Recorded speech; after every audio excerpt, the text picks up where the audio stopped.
tremendous amount of pride in the way our kids fought.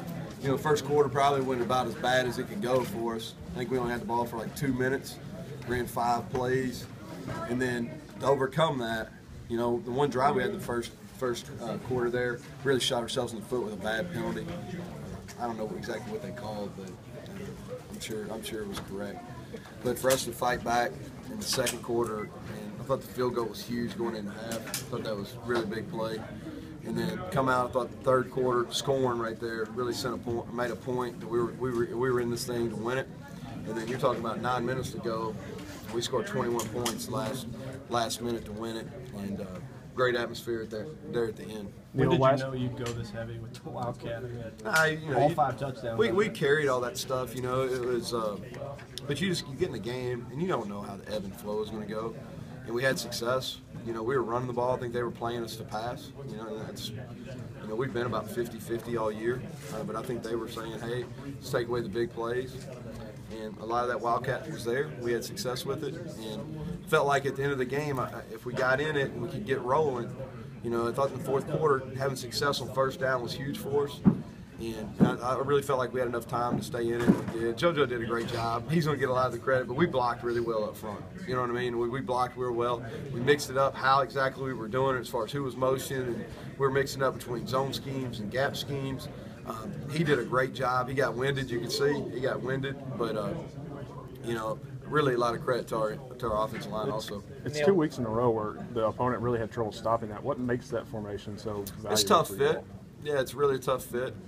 You know, and when you can mix in some passes out of it, it really makes it hard to defend. You know, but it's what happens is you bring the motion, so you gotta defend the motion because it's 2 of our better players, whether it's Javis or Timmons coming in motion. You got to defend the sweep, and then all the motion defenders got to move, can't play downhill as much. So that's and JoJo's got a really good feel for it. You have to be patient. To be across the field from the head ball coach, known for those kind of plays, was it the trick sort play? Of fulfilling to hit a home run on one of those? Yeah, it was fun. Well, the same play we ran against Tennessee. We had it the same, and we didn't execute it. So it was fun to execute it. That's the first trick play I think we've hit it right since I've been here. We used to hit those all the time at Tech and Troy, so that was fun. It was a big play in the game. You talk about that place was loud. When we hit that and Timmons scored, this place was electric. Neal, you get down 14 twice, and then you know you guys have to take the field. What kind of stuff's going through your mind? What are you telling your guys? Nah, just stay with it. I really felt like that we had success. The only time that I think we had 1 3 and out, and it was a bad decision by Tolles on first down, kind of got us behind the chains. But I really felt like we were having success. You know, I really liked what we were doing coming into the game. I thought we were right on schedule with our plan, and I knew if we just stayed with it. You know, I got probably a little impatient one drive there in the third quarter where I went to the pass a little early.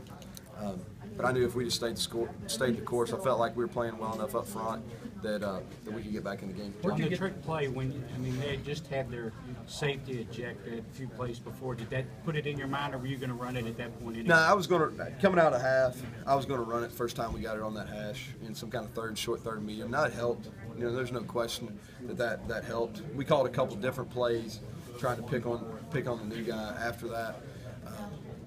But you know, coming out of half, I was pretty certain I was going to. Where'd you get that play?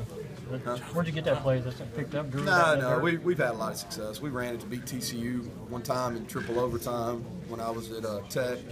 You know, it's a good field. You know, that's why I like leaving the quarterback in on that Wildcat Where'd you stuff. get it originally? I probably stole it. I don't know if I have an original. What do you call it? If I have an original idea. What do you call it? Oh, nothing. Trick. What does it say? I mean, this game, the Florida game. I mean, you guys come back, and they go back ahead of you, then you come back again. What does it say about these kids to keep fighting back when it looks like they might on both sides of the ball? Well, I think it really says a lot. And this is kind of a holistic answer. I think it really says a lot about the foundation we're kind of building with the program. And we've got kids. Now, do we make some mistakes? Yes. You know, and we're not perfect, but 95 to 99% of our guys have good character.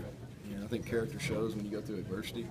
And we do a lot, you know, physically, spiritually, mentally. I mean, we're doing a lot for these kids to grow them. And I think a lot of it has to do with what we did in the offseason, you know, with our leadership program. I think a lot of it has to do with putting accountability on our players. And, You know, so I think when things go bad, we've been in a negative situation in practice. We've been in a negative situation during the off season, and we've really taught them how to overcome that. And now they've had success, and you can just build off of that. So